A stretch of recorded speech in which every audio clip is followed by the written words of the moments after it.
Hello and welcome to the very first Think Collaborator Series with Andrea Gamson. Marketing has always been a game of serving human needs and affecting human behaviour. There is talk of big business needing to combine business innovation and growth with consideration for society and the environment. This isn't just appreciated by customers, it's more often demanded by employees seeking to align values. This is often tied up in a brand's purpose, mission, or why, which anchors the rest of the brand positioning, acting as a North Star. While linked to an emotional way of being, these haven't always been linked to doing social or environmental good, more focused on connection and need. As expectations shift, surely this will need to shift as well. Harvard Business Review talks about a need to move to a model which creates shared value and not just a profit, something social enterprises have championed since their inception. Hello, Andrea, and happy belated birthday. Oh, thanks, Nick. And hello to you too. It's so nice to see you. Pleasure to have you on board. So Social Starters is a social enterprise led by women, which gives more than 75% of its profits derived from corporate volunteering, I believe, to support the growth of social entrepreneurship. For starters, what is a social enterprise? Yeah, that is correct. And I think that's a really nice lead into explaining what a social enterprise is. Because it is a business that is like any other business, only the way it behaves with its profits is different to a traditional standard business as we've come to know them. So what a social enterprise does is it redistributes its profits for good, fundamentally. And it could be anything from 51% or above up to 100%. And actually, I think this year we probably will have reinvested 100% of our profits into the causes that we care about the most. And so for us as a social enterprise, our mission, if you will, is to support other social entrepreneurs from particular fields, those within the field of, say, tackling youth disadvantage or climate change and our sustainable communities. We'll create bursaries and affordable access to talent for them so that they can thrive and not just survive, essentially. We do that in a number of different ways, but hopefully I'll get to tell you that a bit later. I won't spoil it all just yet. Sounds like something that's very needed, particularly at this point in time. Definitely. And I think the interesting thing is, that brand purpose is essentially a brand's reason for being beyond making money, and it's often associated with a connection with customers. But achieving business goals while aligned with customer needs and benefiting society, this feels remarkably similar to a social enterprise, though. What do you think? I think yes, and it's very easily misunderstood, isn't it, what social enterprise is? And in some regards, we can get caught up in definition wordplay, if you will. But for the purposes of the audience, I'll give a clear explanation of how the two things are different. There is a spectrum of organisations, and at the one end you have traditional business, and at the other you have traditional charity. And what social enterprise is this sweet spot in the middle that brings those two bits together. But here in the UK, we have a very sophisticated social enterprise ecosystem that includes modes of financial support, legal structures, you name it. And so therefore, social enterprises do behave in a very specific way, profit redistribution that I mentioned being one of them. And there are a few other legal modes of behaviour that they will embody that therefore allow them as a social enterprise to unlock certain different types of support, from funding through to mentorship, say. Whereas you might have, sitting slightly outside of that very specific mode of behaviour, you might have a raft of different businesses who are doing amazing good things, but they are predominantly for profit, and they might be, say, if they added it up, redistributed 10% of their profits to charitable causes or to the work that they do in the community or other bits and pieces that are of social value. But they are not necessarily a traditional social enterprise in the way that in the UK we've come to define them. Does that make sense?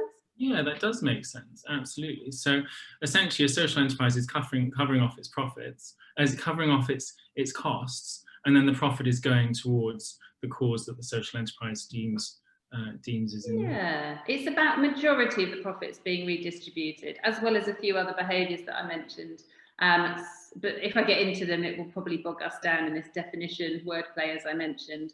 But what's most important, I think, to anybody who's interested in this topic around purpose, is just the fact that businesses, no matter how large or small, no matter their type or the reason why they, originally started the business, whether it was for profit or not, the fact is that they are starting to rethink how they run their businesses and the positive or negative impacts that they are creating as a result of those businesses being in existence. And that is the most important thing, I think, where we're at right now. What's beautiful is that we have all these different types and we can sit here and have fun discussing about, who is or who isn't this or that. And none of it really matters at the end of the day. Just the fact that we have this wonderful movement of different types of business who are rethinking the way that they run those businesses for good and for the better of people and planet. Fantastic, 100%, completely agree. Do you think we're seeing a turning point in 2020 with customers turning away from brands that aren't vested in some sort of purpose? Well, I mean, I know I am. I find it really hard now to go and buy a pair of pants or socks, from my local high street store when I can't say for sure that I know where those, items have been manufactured and the conditions at which they've been manufactured for the workers. And whilst that might seem a bit stickly and a bit pernickety for many, and I'm sure it probably is, and I don't think the majority of consumers are necessarily thinking in that level of granular detail, there is an undeniable trend towards, fair trade or ethically sourced, or new types of cotton or materials that are organic or sustainable. And I do think that movement is only going to continue to grow, which is great news for anybody who's making products in more sustainable ways. Absolutely. I think it's balancing the need, isn't it? The consumer need versus this also the need to do good, I suppose, and make sure that we can live sustainably and our children and grandchildren can continue to live for many years in a comfortable way, right? So totally. In a fair and comfortable way, I should say. But we need the bigger businesses, the fast fashion industry, for example, just taking fashion as a great example because it's relevant to absolutely everybody because we all buy clothes. We need them to be able to start to change the way that they are manufacturing. Because without that, we're always going to have this tension between what's quick and cheap and affordable and easy and the pressures that particularly young people have on looking a certain way and meeting the expectations and the peer pressure that they have on them. And that's where it's quite challenging, but equally it's a huge opportunity to create really big impact.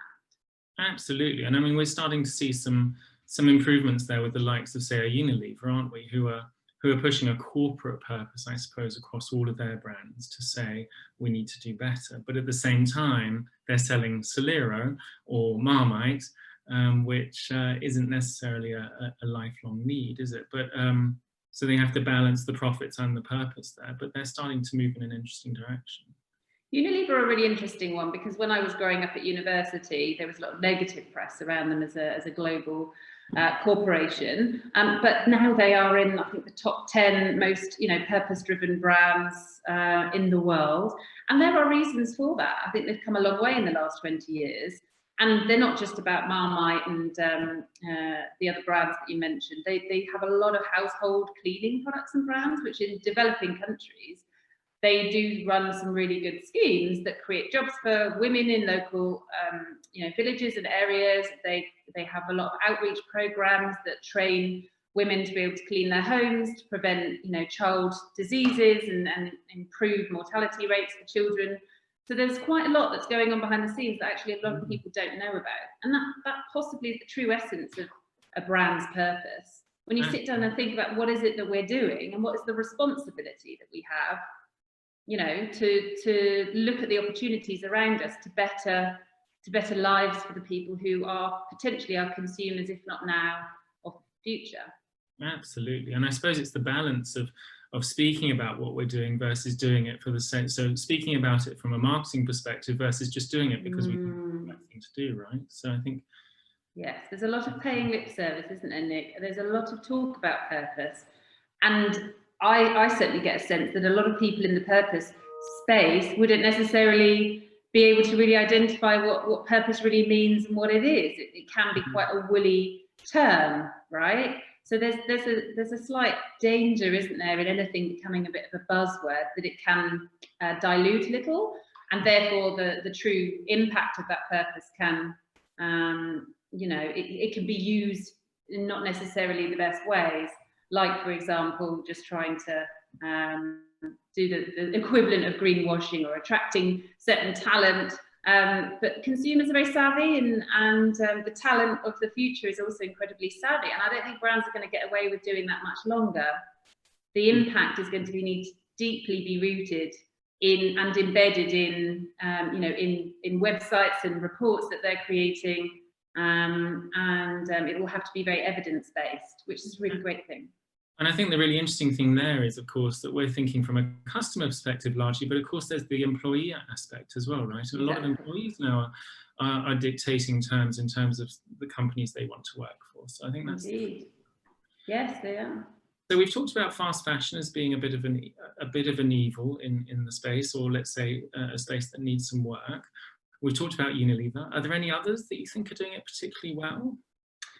I mean, we all know The Body Shop, and they're an interesting one because they started out as an independent, they were a social enterprise, and now they're owned by Natura, a huge Brazilian beauty company. Is that correct? I mean, there must, I think there's shares that are split by a number of different organisations, and they used to be owned by, help me out here, Nick, I know you know who it is. It used to be owned by L'Oreal.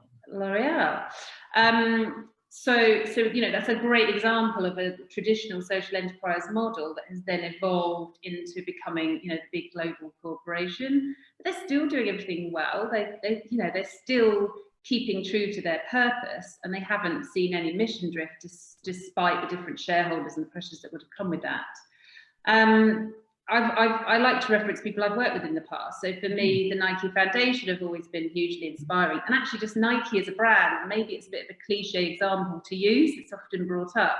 If you really think about what they're all about, encouraging people to get off the sofa and just go and do it, you know, go and be the best person you can be. I think that's such a great example of a brand when really we're just talking about sports apparel, right?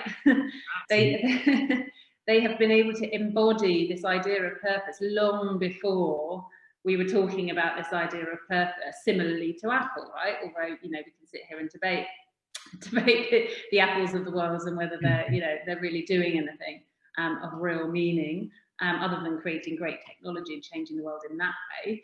But then, you know, you've got investment banks getting in on the act, people like JP Morgan, who you might initially, you know, pull back and think like, what are they doing? But they're doing amazing work, and their foundation is supporting grassroots entrepreneurs all around the world and working to improving the economic empowerment of lower socioeconomic areas within not just London, but over in the States and Detroit. And they were hugely involved in helping Detroit get over that recession that they had 10 or so years ago when the car manufacturing industry imploded. And they invest millions and millions into these projects that they run with local organisations around the world, doing great work to help create jobs. And that's fundamentally what local communities need, is lots of startups and small businesses surviving, thriving, creating jobs. And that's how you can recover from, you know, economic, you know, recession. Absolutely, 100%. I think it's interesting. I had a quick look at Apple the other day, and they're claiming that by 2030 they're going to be carbon neutral, which is a huge claim, and hopefully they manage it. But at the end of the day, they are still mining the natural resources that have to go into the phones and the like, and it's that balance, I guess, isn't it? Good, which essentially we all need to replace every 1 to 2 years. But at the same time. Yes, exactly. Yes. And if you're building technology that's not designed to last, how sustainable is that really? I think consumers now need to start asking a lot more questions before they go and buy something. And we're all smart people. Someone said to me over the weekend, actually, that they just don't believe that people are stupid. So if that's true, then we need to just start, you know, engaging our brains a bit more before we hand our, you know, debit and credit cards over to say, like, where has this come from? You know, what is the impact this is creating, positively or negatively? And is that a, you know, is that an impact I want to buy into? Do I want to encourage that impact? whether positive or negative. Usually it's probably more on the negative side, unfortunately. You know, is that when I'm carrying my phone around with me, do I want that, you know, that knowledge to be part of my life, like in my hand, being held to my face every single day? You know, if we're destroying the planet in these purchases, these rather vanity purchases, I might say, you know, albeit very nice purchases that can make us feel very good, you just have to really question, what is the notion of feel good now when it comes to brands and products? Because 10, 20 years ago, we both have advertising backgrounds, so we both know what it takes to build brands and to make consumers feel good with that purchase. So it's just a very interesting dichotomy now, I think, about how a brand is going to create that feeling of why a consumer is going to want that item in, you know, in their lives. Absolutely. And this balance between, I suppose, encouraging consumption on the one hand, which is what, as marketers, one's trained to do, and then pulling back on the consumption at the same time, or at least making sure that it's done in a way that's sustainable, so to speak. Exactly. Which is why the big brands are moving in the direction of thinking about their purpose and thinking about their social and environmental impact, which is this triple bottom line that we often talk about, rather than just the single bottom line of focusing on profit. Because if they don't, then the consumers of tomorrow won't be around for them, and they, you know, they have to future-proof. If they don't, then they're only heading in one direction, and it's not the right one. So even though it might be completely selfish in a way to say, okay, to future-proof our organisation and still be here in 10, 20 years' time, we have to rethink how we do the business. Frankly, I don't really care if the motivations come from still being around and still, you know, being able to do what they do and hire their employees and pay everybody at the top handsomely, because as long as they change the way that they work and create more positive and less negative impact, this is a good thing. Absolutely, absolutely. So are there any success stories you want to speak to from a social starters perspective? Oh gosh, I mean, there's lots of success stories. So we work with large corporations and larger SMEs to deliver their volunteer programs, which are usually part of their learning and development or their CSR.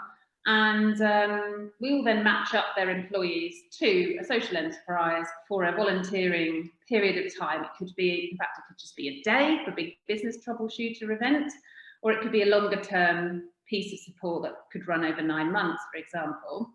And so some of those social enterprises, just to give you a feel, could be anything from an organisation called Supply Change, who are tackling private and public sector procurement supply chains, basically trying to get more corporates and the public sector to buy more social enterprises and bring them in as suppliers, which is a huge opportunity. And you know, what they're doing is amazing. And what's great about Supply Change is that their founder, or one of their co-founders, Beth, came through our program as a consultant in 2017, and then went on her own career change journey, having left corporate fundraising, working in the charity space, into then moving more in this direction. She now runs a tech business, which is a great example of somebody who's seen an opportunity to learn more about the space, and then within that, through the experiences she's had, she's seen problems that needed to be solved and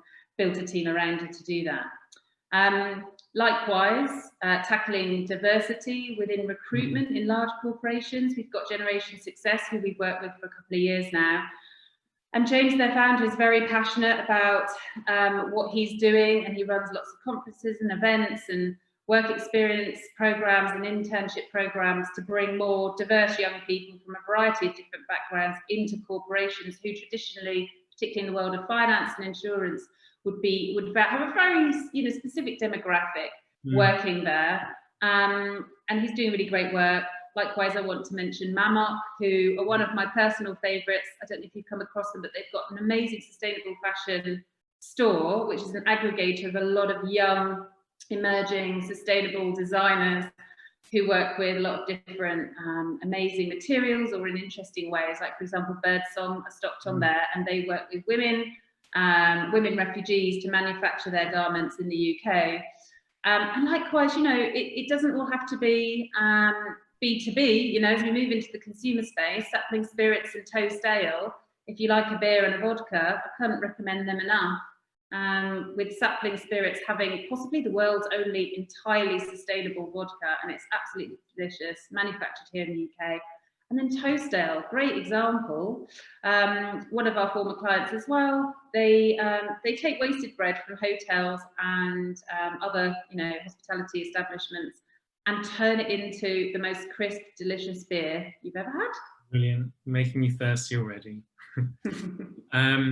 So I suppose, the interesting thing, just as we close, is, I suppose, what are the top 3 benefits of getting involved with social starters as a corporation? I know that you said that you worked with lots of corporations, and for lots of corporations, they may not be able to intertwine a social purpose or environmental purpose into their story just because it doesn't fit, and that creates inauthenticity, of course. What benefits would you say there are of getting involved with social starters as a corporation? Well, aside from the fact that we will run everything for the organisation, making their lives incredibly easier and taking the pain out of delivering on a corporate volunteering programme, we will be ensuring that those brilliant hours that have been generously donated by the corporation for their staff to volunteer will actually get used, because typically only about 5 to 10% are used, which is an incredible loss to all of the social enterprises and charities out there who could be gaining that business skills support. But then for the staff, for the employees, you've got the soft skills that they're going to gain, not just around confidence building, but also around learning the appetite for risk taking that they will learn from their entrepreneur counterparts who they mentor. In addition to that, they'll be developing an empathy for small businesses, which is really important not to lose sight of, particularly when you work in a large organisation with big budgets. And then there's an additional piece around getting reinvigorated with new ideas and innovation and creativity, which they can bring back into the workplace and help solve solutions, or help solve problems and find new solutions to issues that they've got back in their team or in their department.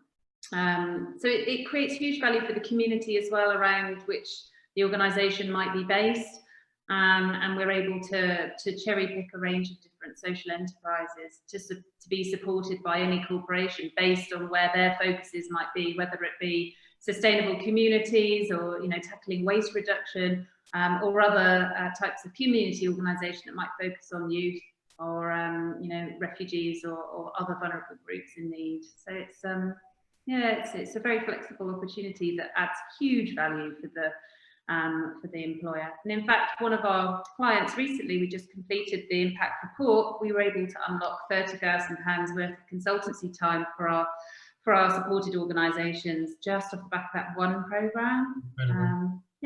So which is a lot more than the investment that was put into it. So. Absolutely. And I know from, doing some volunteering with yourself, the impact, of course, that it has both on, I would imagine, the retention of the employees, but also, of course, in terms of the organisation. It's brilliant. Thanks, Andrea. Yeah, up to 90%, just to squeeze my stats in, 90% of our most recent cohort by one of our clients claimed that they had a significant increase in their feelings of fulfilment in their life and career as a result of doing the programme, which I think is huge. Brilliant. That's huge. Yeah, really good accomplishment. Well done. Anything else? Oh, I could talk forever, Nick. I could talk forever. I'll save it for the next chat that we have. So thank you. Thanks very much. So next time we'll be catching up on the 3rd of November with Andrea, but taking it from a slightly different lens, taking it from more of the entrepreneurial lens. I look forward to catching up with you again there. Thank you. Bye-bye.